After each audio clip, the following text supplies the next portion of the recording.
figured this out.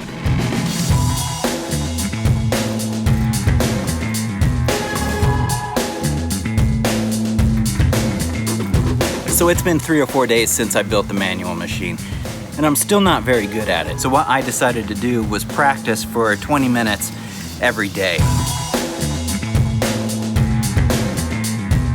As you can see, I'm still not the best at it, but every day I'm able to get a manual for a couple seconds longer, half a second, or sometimes more consistently. The first day, I wasn't able to hold a manual for more than a second at all. Maybe the second day, it was like out of 20 manuals, I'd get maybe 3 that I'd be able to hold for more than a second. That's kind of the benchmarks that I'm going for. Doing this every day has definitely helped, and I'm gonna keep up with it. And I like this design a lot better. Just being able to plug the bike in and not having to strap the wheel in having it easy to use makes me want to use it more.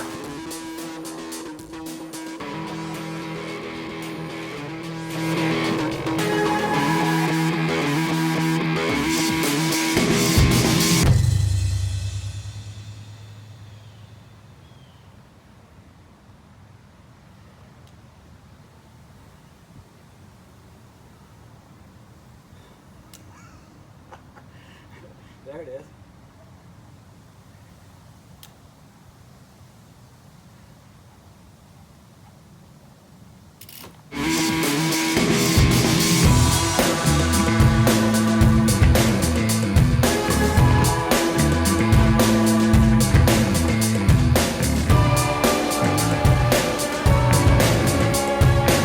So I've really gotten the hang of sitting there on the manual machine and just kind of balancing back and forth. But what I realized is that was due to no small part from a little bit of pressure from the chain.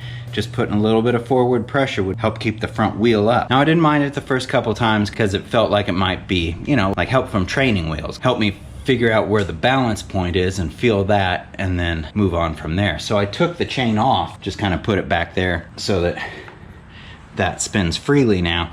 And now it's like I've taken a good couple of steps backwards. However, with a little bit of practice, I know what that balance is supposed to feel like, so that's what I'm shooting for.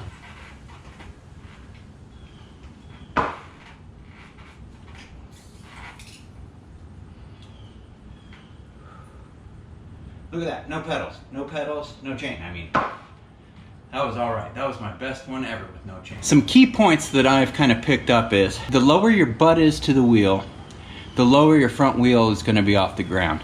If you want your wheel higher, your butt is going to be higher, like a V, equal parts. The higher you are, the higher the front wheel is. I was having a problem before of whenever I'd shift my hips, the seat would hit me in the stomach because I was really low. Well, now the manuals that I'm doing are higher, so my butt can move back and forth over the seat. 2, you do the L, like we've talked about, you go down and go back, but you've really got to pop that downward part. Pop and back.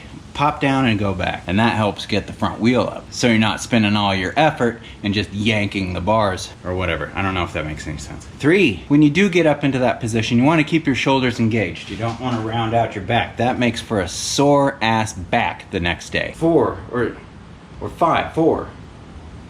Hang on a second, I can't remember what we're on, 4 or 5. Whatever, I'm making this up as I go, so it doesn't matter. 4 or 5, 5, 4, it really helps to splay your knees out farther than you think you should. 1, that helps with side-to-side balance, but for some reason it also makes moving yourself back and forth a lot easier. I think it's because, physics-wise, I think that when your knees spread out, your hips actually travel in more of a linear horizontal direction, where if your knees are in, it tends to make your butt swing back and forth like a pendulum. I don't know. I'm making it up as I go. I said that. King of the bullshit.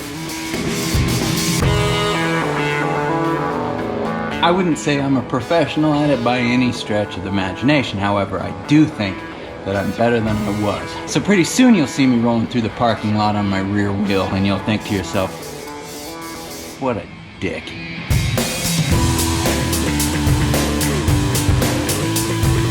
I'm gonna keep at this. My name's Cody and you're watching Lunch Ride. If you liked the video, if you thought it was helpful, click like. Until next time.